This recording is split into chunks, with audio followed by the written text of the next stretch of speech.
Hello, Shatling. Today I'm going to clicker train you while I describe one topic that I am very fascinated by, which is limerence. I don't know how to pronounce it, but I'm just going to be saying limerence this entire time, so bear with me. If it's incorrect, I'm sorry.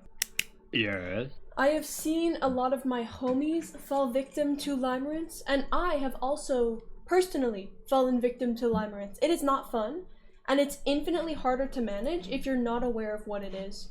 So I'm gonna describe exactly that. Yes. We'll be working with Wikipedia, the love of my life, and there's a nice little definition for us right here. Limerence is the mental state of being madly in love or intensely infatuated when reciprocation of the feeling is uncertain. It's characterized by intrusive thoughts and idealization of the loved one. So basically, you are obsessed with this person to an unrealistic extent, and oftentimes you're creating a version of them in your head that doesn't actually quite fit the real them. You're basically imagining this fairy tale, this ideal person, and assigning it to them. And that ideal person kind of has the same shape of the real person, but it's not quite the same. And the obsession becomes out of control. Yes. Now, the reason I am especially interested in this topic is because it is very common with autistic people. If I recall correctly, it's common with autism and ADHD. Both of which I'm qualified to speak on, because I am the ADHD crusader. I'm fully dysfunctional and fully unmedicated. So anything that has to do with autism or ADHD, I'm immediately interested in. And this one in particular is very fascinating to me, because it outlines a topic that I have noticed in my own life, but I didn't understand the label of it. I didn't understand that it was an actual concrete, biologically explainable phenomenon. And it had a reason. The reason I was more prone to this pattern in terms of my psychology and my feelings for people is because I have autism and ADHD. Yes. I want to really explain this from a practical, pragmatic sense, explain what it would look like in the field, because I feel like that will make it easier to identify in your own life. Like I said, I've seen a lot of my homies fall victim to this, and apparently this is not common knowledge, which is terrible news, because like I said, it's infinitely harder to manage if you're not familiar with it. Yes. So, if you are experiencing limerence, you may feel extreme intense emotions toward one person suddenly. Sometimes it seems to come out of nowhere, where you meet this person, okay, they're pretty chill, and oh my gosh, I'm obsessed with them. Right? This can take, I don't know, maybe a couple days, maybe a couple weeks. I have no idea what the exact time frame is, but in my experience, it's pretty quick, from 0 to 60 pretty quickly. And while you are in this 60, in this heightened phase where you feel intense emotions toward them, you may be obsessed with them, you may be thinking about them constantly, every text from them, every interaction with them makes you extremely happy, those dopamine levels are soaring. And on the flip side, Yes. any rejection feels even worse. You are extremely sensitive to rejection from this person. For example, if they leave you on red or something, that's gonna feel horrible. Like it's the end of the world. Like it's absolutely terrible. A stab to the chest. Because you feel so strongly about this person. It's very polarizing. Anything that's good feels very good, and anything that's bad feels catastrophic. Another characteristic of limerence is only seeing the positive in the person. Yes. Now, if you are talking to any friends about this person and notice any sentiment of, oh, I mean, good for you, I guess. Yeah, I mean, the person isn't really all that, but if they make you happy. Or if you can think logically and notice, this person isn't really good for me.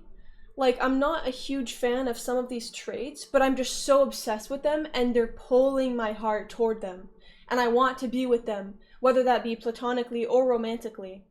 That could be a sign of limerence, because it often exaggerates your feelings and it obfuscates the negatives that may be present in their personality. Another occurrence that is extremely common with limerence is imagination. Very frequent and very vivid visualization of interactions with this person that might deliver to you a delicious small dose of dopamine. Give you that little high, even if you're not actually receiving affection in return. You can make it up yourself. Give your brain that connection that it's looking for by imagining it. And this only perpetuates the limerence. It only perpetuates the made-up idea of that person in your head, because now you're actively imagining out scenarios, letting that feed your dopamine, increase your dopamine, feel happy, feel enriched, I don't know what the word is, fulfilled, feel the idea of this person liking you back. However, in this imagination land, you are not actually imagining that real person. That person is not there, okay? You may think you're doing a good job of representing that person in your mind, but the fact is it's never going to be perfect. And if you are experiencing limerence, chances are it's not going to be very accurate at all. And you are becoming attached to this imaginary person that you then assign onto this real person. And it keeps cycling. And imagining a ton, chances are, is going to make this worse. Yeah. So now that you know what limerence is, how do you deal with it? If you are actively in limerence, if you think it's headed your way, what do you do about it? I will speak from personal experience.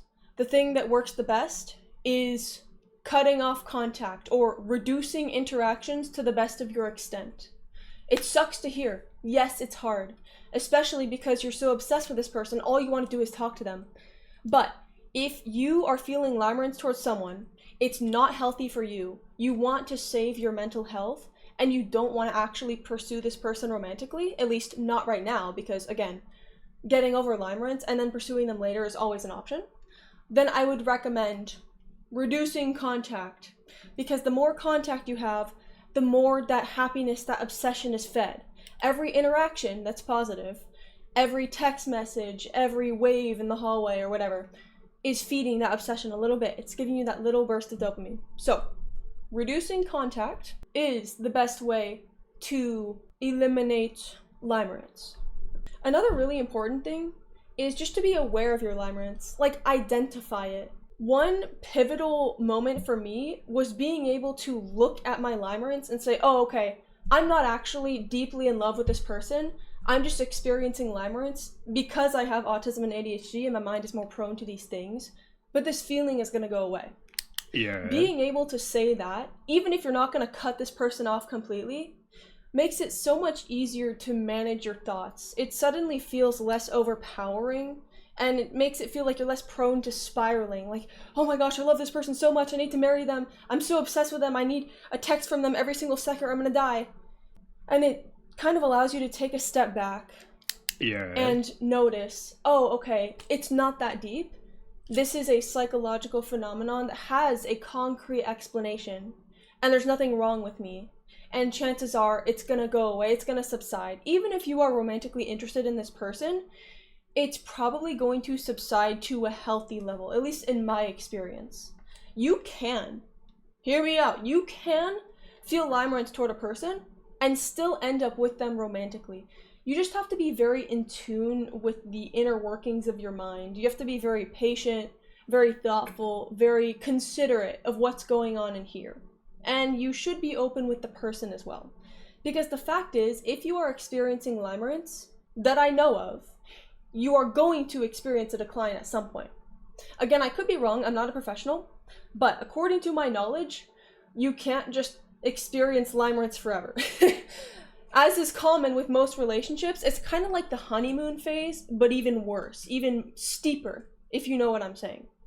That being said, it is completely possible to transition from feeling limerence toward a person to having a healthy relationship with them. You just need to be mindful. You need to communicate to them. You need to make them aware that there's nothing wrong. Because imagine you're dating someone. Yes. And suddenly their feelings for you seem to just rapidly decline out of nowhere. Like they're obsessed with you, they're texting you all the time, they're loving on you 24/7, and then suddenly it seems to disappear. And comparatively speaking, they seem uninterested. That would not feel good on the receiving end. So, in this situation, it's very important to be open if you are experiencing limerence, but you still care about this person and want to be with them. You should tell them.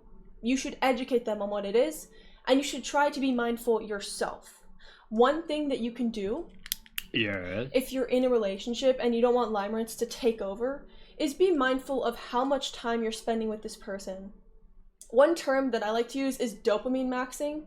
If I'm texting someone 10 billion times, thinking about them, doing everything, looking at pictures of them, just frying my dopamine receptors, that is not good for limerence. That I know of, that is just going to perpetuate it and fuel that high, which is inevitably going to decline. And fueling that high will make the decline feel even harsher.